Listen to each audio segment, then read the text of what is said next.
Inside a Soviet T-34 tank rolling through the streets of Berlin in April 1945, the crew could hear almost nothing over the grinding of their own treads. The diesel engine roared behind them. The radio crackled with reports from other units. And then, without any warning at all, a white-hot needle of molten metal punched through the side of the hull at roughly 8,000 meters per second. It was over before anyone inside could even flinch. The jet of superheated copper, thinner than a pencil, carved through steel armor like it was made of wet cardboard. It sprayed fragments and molten metal across the cabin, killing or burning everyone it touched. When Soviet recovery crews later reached these knocked-out tanks, they sometimes found the engines still running. The hatches were still sealed shut. They had to bring in welding teams to cut through the locks, and when they finally opened up, they found the crews dead at their stations, covered in severe burns. The weapon that did this weighed less than 14 pounds. It was about 3 feet long.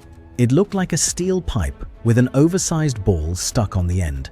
A factory could build one in a few hours using equipment no more advanced than what you would find in a decent machine shop.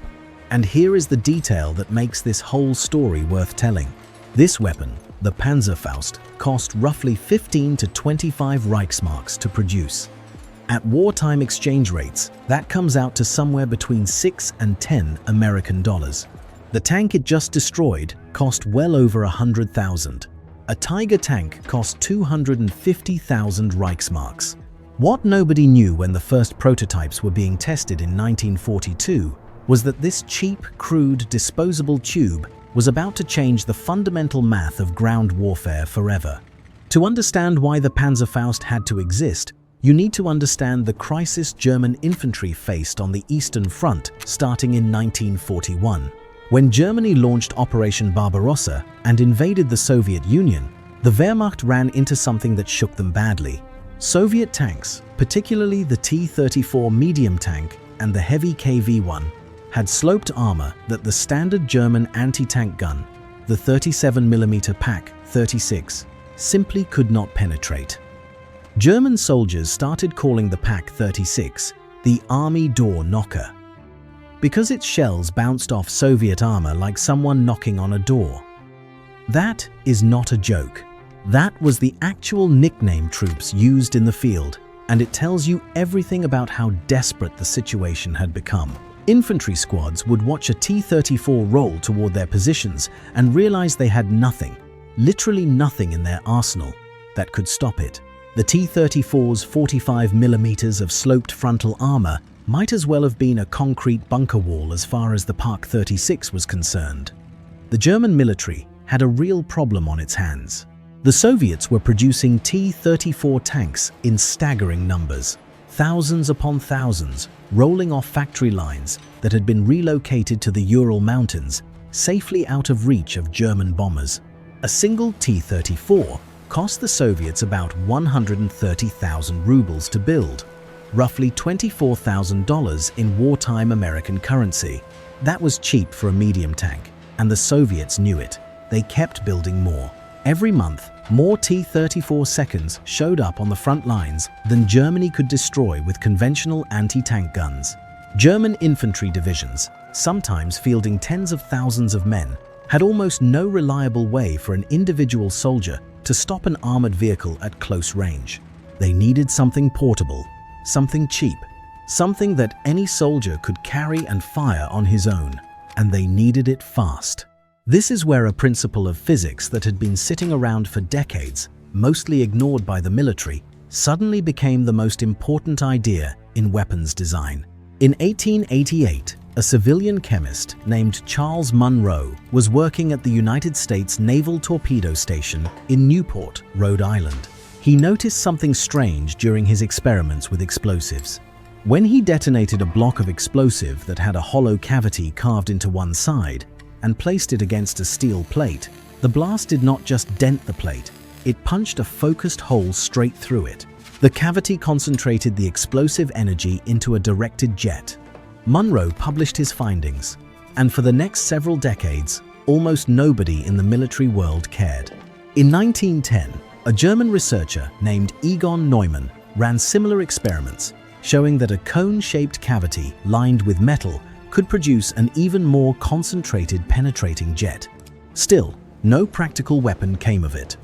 The concept sat on the shelf for nearly 30 more years. Then, in the 1930s, something shifted. Engineers in Germany, Switzerland, and the United States started independently experimenting with these ideas in a military context. Flash X-ray technology, developed during this period, finally allowed researchers to photograph the collapse of a shaped charge liner and the resulting metal jet in real time. For the first time, scientists could actually see what was happening inside the detonation, and what they saw was extraordinary. A Swiss chemical engineer named Henry Mohaupt set up a laboratory in Zurich in 1935 specifically to develop an anti-tank weapon that a single infantry soldier could carry and fire alone. The breakthrough he and others arrived at was the lined-shaped charge. When you place a thin metal cone inside the cavity of the explosive and then detonate the charge, the blast collapses that cone inward at extreme velocity.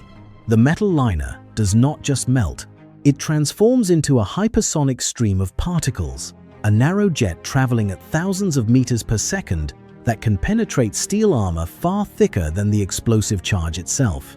This was the technology that made the Panzerfaust possible. Without it, a warhead small enough for one man to carry could never have threatened a tank. In the summer of 1942, the German Army's Ordnance Office gave a contract to HASAG, short for Hugo Schneider Aktiengesellschaft, a manufacturing company based in Leipzig. Before the war, HASAG made lamps and small metal products. By 1942, they were deep into weapons production. The man who led the development effort was an engineer named Heinrich Langweiler. Langweiler's team started with a tiny prototype they nicknamed Gretchen, which means Little Greta in German. The concept was deceptively simple. If you accepted that the weapon would be disposable, fired once and thrown away, you could strip out almost all the engineering complexity that made reloadable weapons expensive and slow to manufacture. No chamber designed to withstand repeated firing, no breech mechanism, no rifled barrel, no optical sighting system, just a steel tube, a charge of black powder, a shaped charge warhead, and the most basic aiming device imaginable. The result would be crude. Langweiler understood that crude was fine as long as it worked when it needed to. Within roughly 6 months, Langweiler's team had produced the Faustpatron, meaning fist cartridge. It was small, almost comically so. The whole thing weighed about 3 kilograms, roughly 7 pounds. The tube was 80 centimeters long, with a diameter of just 33 millimeters. The warhead, sitting on the front, carried 400 grams of a 50-50 mix of TNT and trihexagen explosive in a shaped charge configuration. You held it at arm's length, aimed at your target, and squeezed a trigger. The black powder charge inside the tube fired the warhead forward. The whole weapon was recoilless, meaning the blast gases vented out the back of the tube to cancel out the recoil, which also meant you absolutely did not want anyone standing behind you when you fired. The backblast was lethal out to about 18 feet. There was a problem though. 2 problems actually. The Faustpatron's oddly shaped warhead had a tendency to ricochet off sloped armor, which was exactly the kind of armor the T-34 used. A weapon that bounces off the most common enemy tank on the Eastern Front is not a weapon you can count on. And then there was the range. The effective firing distance was only 30 meters, roughly 98 feet. To put that in perspective, 30 meters is shorter than the length of an Olympic swimming pool. 30 meters from a tank that is shooting at you with a coaxial machine gun is close enough to hear the engine idling, close enough to smell the diesel exhaust. If the hatch was open, it was close enough to see the expressions on the crew's faces. And if you missed, you had no second shot. The tube was empty, the backblast had given away your position, and you were standing less than 100 feet from a 50-ton machine with a cannon pointed in your general direction. The first 500 Faustpatronen were delivered to the German military by the HASAG factory at Schlieben in August 1943. The weapon worked, but barely. It needed to be better, so HASAG went back and improved the design. The result was the Panzerfaust 30, the first weapon to officially carry the name that translates to armor fist or tank fist. It had a larger warhead, heavier at about 3 kilograms for the projectile alone, carrying a shaped charge that could penetrate up to 200 millimeters of steel armor. That is roughly 8 inches. For context, the frontal armor on a Soviet T-34 was only about 45 millimeters thick. The Panzerfaust 30 could go through it and come out the other side. It could also punch through the side armor of almost every Allied tank in the war, including the American Sherman and the British Churchill.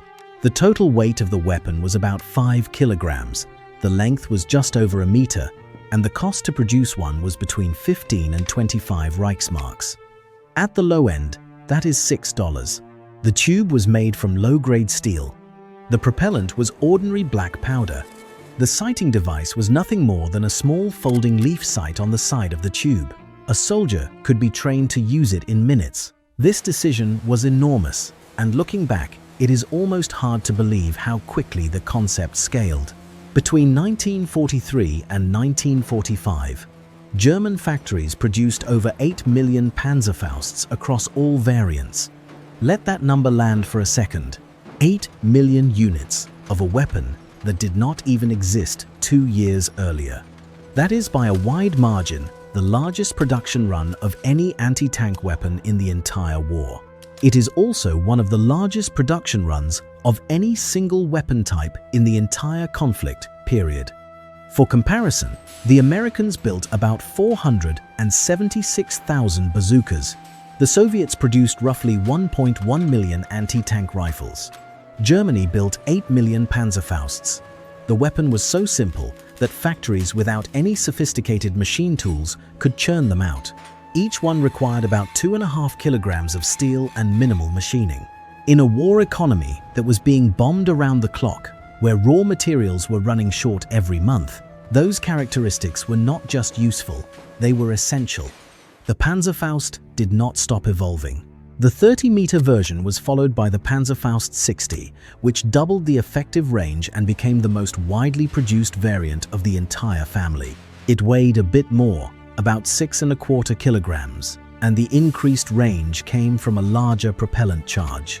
Then came the Panzerfaust 100, entering service in late 1944, which doubled the range again to 100 meters and used a more refined propellant system to get there. Each version kept the same basic disposable design philosophy. Use it once, throw away the tube, grab another one from the crate. But the weapon's biggest limitation was also what made it so dangerous in the right environment. 30 meters, or even 60 meters, is a very short distance in an open field. On the vast plains of Ukraine and Russia, where tank engagements routinely happened at ranges of 500 meters or more, a soldier with a Panzerfaust had to cross an enormous amount of open ground just to get within firing distance. A tank gunner scanning the horizon with binoculars could see you, traverse the turret, aim, and fire long before you got that close. On the open Eastern Front, Panzerfaust kills were real but relatively modest compared to conventional anti-tank guns. Between January and April of 1944, the Red Army lost over 8,000 tanks to identified causes on the Eastern Front. Of those, 264 were credited to Panzerfaust hits, while nearly 2,000 were knocked out by anti-tank guns. The Panzerfaust still killed more tanks than the Panzerschreck or any other close combat weapon in the German arsenal, but the flat terrain was working against it. The numbers made sense. Open ground favored the weapons with longer range. Everything changed when the fighting moved into the cities. Urban combat is a completely different kind of war. Tanks cannot use their range advantage. They cannot maneuver freely. They are funneled into narrow streets where the engagement distance drops to the length of a city block or less. A soldier with a Panzerfaust hiding in a basement window, behind a pile of rubble, or on the second floor of a bombed-out apartment building has a clear shot at a tank passing below at a range of 20 or 30 meters. That is exactly what the Panzerfaust was built for. And this is where the math of $6 versus $100,000 stopped being theoretical and started being counted in bodies. Allied troops first encountered the Panzerfaust in serious numbers during the Normandy campaign in the summer of 1944. The bocage country of northern France, with its dense hedgerows and narrow lanes, created natural ambush positions at short range. British tank casualty reports from the Battle of Normandy show that only about 6% of British tank losses in that period were caused by Panzerfaust hits. That number sounds small. It did not stay small. By the final months of the war, as the fighting moved into German towns and cities, the percentage of Allied tank losses attributed to Panzerfausts climbed to 34%, more than a third of all tank kills. That is a staggering increase, and it happened because the battlefield had shifted to the environment where the Panzerfaust was at its deadliest. The impact on Allied tank crews went beyond the physical damage. The psychological effect was enormous. Tank crews, who had previously felt relatively safe inside their armored vehicles, began to feel exposed every time they rolled into a town. Every window was a potential firing position. Every pile of debris could be hiding a soldier with a Panzerfaust. A single teenager with 15 minutes of training and a $6 tube could kill a 5-man tank crew sitting inside a machine that cost tens of thousands of dollars and took months to build and ship across an ocean.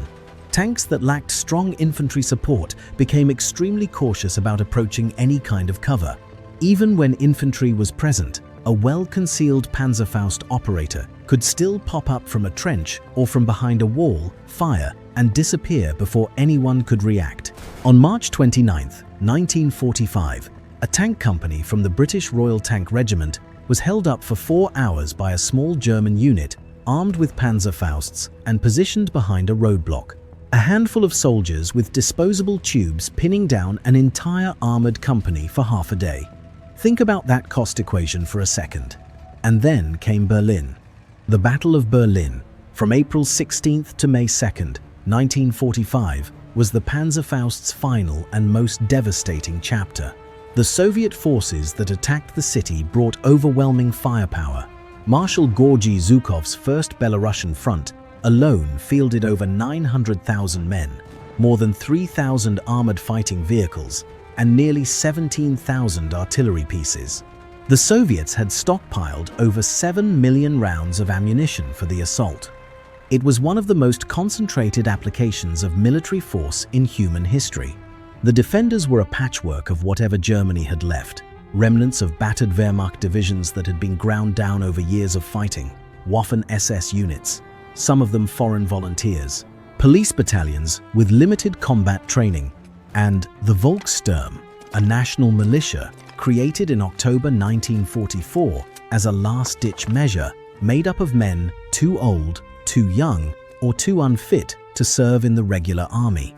Boys as young as 14 or 15, pulled from Hitler Youth units, men in their 60s who had not held a weapon since the First World War. Propaganda minister Joseph Goebbels published an editorial in the final edition of the Das Reich newspaper, calling on every man, woman, and child to fight in defense of the city. Their primary offensive weapon was the Panzerfaust.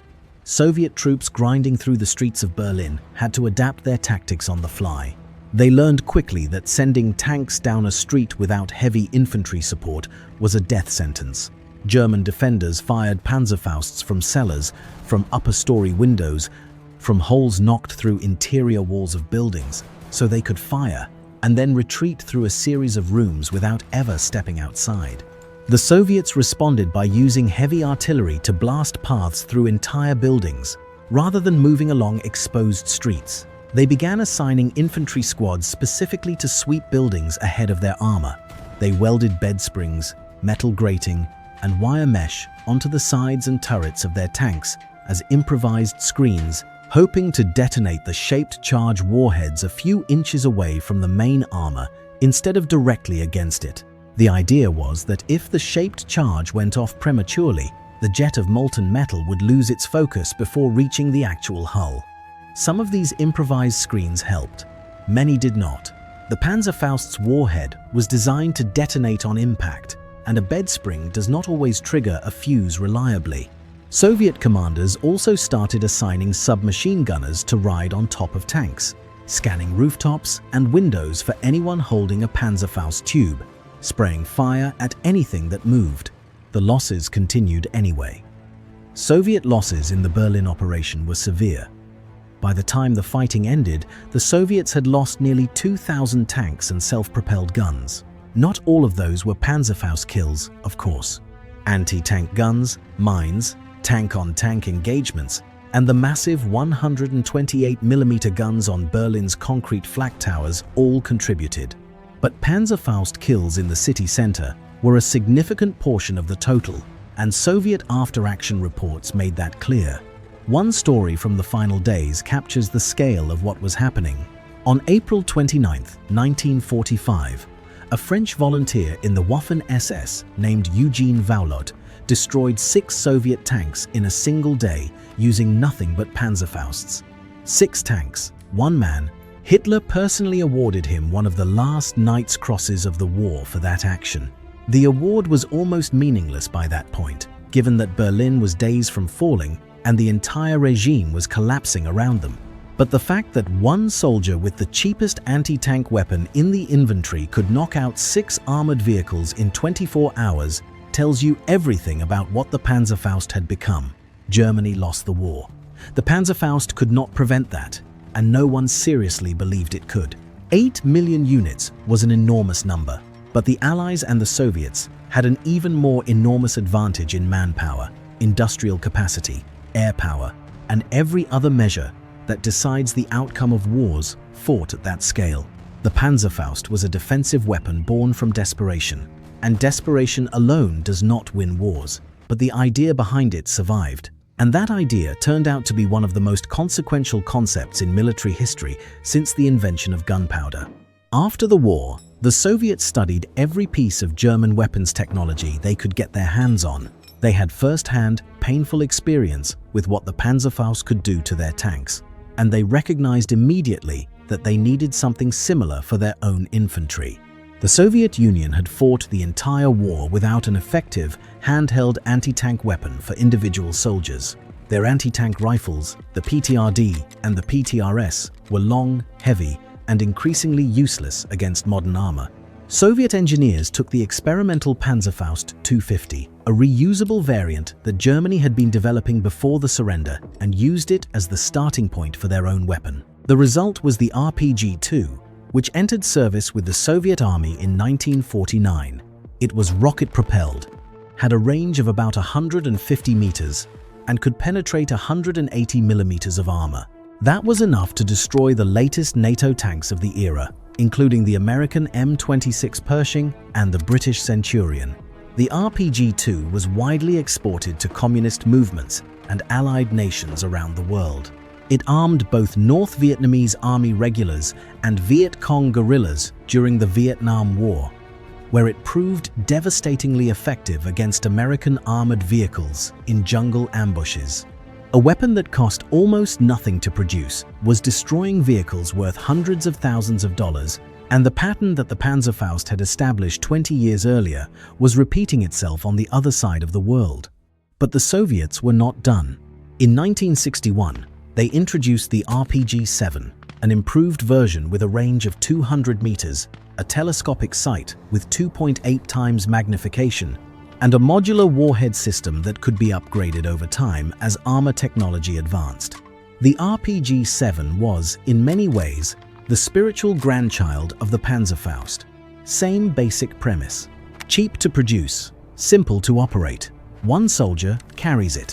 One soldier fires it. And a single well-placed hit can kill a vehicle worth hundreds or even thousands of times more than the weapon itself. Over 9 million RPG-7s have been produced since 1961. They have been used in conflicts across more than 80 countries, on every continent where people have fought wars, from the jungles of Vietnam to the mountains of Afghanistan, from the streets of Baghdad to the rubble of Aleppo, from the back alleys of Mogadishu to the trenches of eastern Ukraine. The RPG-7 and its descendants are everywhere. The DNA of the Panzerfaust is in all of them. And the concept did not stop with the RPG family. The American M72 Law, a disposable one-shot anti-tank rocket introduced in 1963 and used extensively from Vietnam onward, follows the exact same philosophy that Langweiler pioneered. Cheap tube, shaped charge warhead, fire it once, throw it away. The Swedish AT-4, one of the most widely used anti-tank weapons in NATO today, weighing about 6.5 kilograms, is a direct descendant of the idea that a single-use, lightweight, low-cost tube can give one infantry soldier the ability to destroy a vehicle that costs millions. Even the modern Panzerfaust III, built by the same German defense industry that created the original, is now being used by Ukrainian forces against Russian tanks, 77 years after the first Panzerfausts were fired on the Eastern Front. The wheel has come full circle in a way that Heinrich Langweiler could never have imagined when he was building Gretchen in a Leipzig factory in 1942. What makes the Panzerfaust story worth remembering is not just the weapon itself, it is the principle it proved. Before 1943, tanks dominated the battlefield because infantry had almost no reliable way to fight them one-on-one.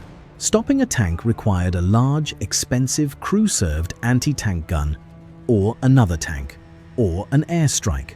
The Panzerfaust broke that monopoly. It proved that a shaped charge small enough for one person to carry could defeat armor thick enough to stop almost any conventional projectile. It proved that you could manufacture a tank-killing weapon for the cost of a pair of boots. And it proved, in the bloodiest possible way, that the economics of ground warfare had permanently shifted. A tank that costs $100,000 is no longer safe from a weapon that costs $6. Every modern military on Earth builds its doctrine around this reality. Tanks still exist, and they are still useful. But they operate today in a world that the Panzerfaust created. A world where any infantryman, any guerrilla, any defender hiding in a building with a $30 tube on their shoulder can threaten a multi-million-dollar armored vehicle. Reactive armor, active protection systems, composite armor, slat armor, all of these are answers to the question that the Panzerfaust first asked in 1943, and the arms race between cheap anti-tank weapons and expensive tank defenses has never stopped. It is still going on right now, on battlefields in multiple countries, as you are watching this. The Panzerfaust was ugly, crude, short-ranged, and dangerous to its own operator. It was built by a lamp company in a city being bombed to rubble, designed by an engineer whose name most people have never heard, and fired by soldiers who often had no other option and no training beyond a few minutes of instruction on how the firing lever worked. Germany built over 8 million of them in less than 3 years. They cost $6 a piece. They could kill a 5-man crew sitting inside a machine worth $100,000. And the idea behind them, that a single person with a cheap, disposable weapon can level the playing field against the most expensive armored vehicles on Earth, is arguably the most important tactical concept to come out of the Second World War. If this story grabbed you, hit subscribe and turn on notifications so you do not miss the next one. Drop a like and leave a comment telling us which military innovation you think changed warfare the most.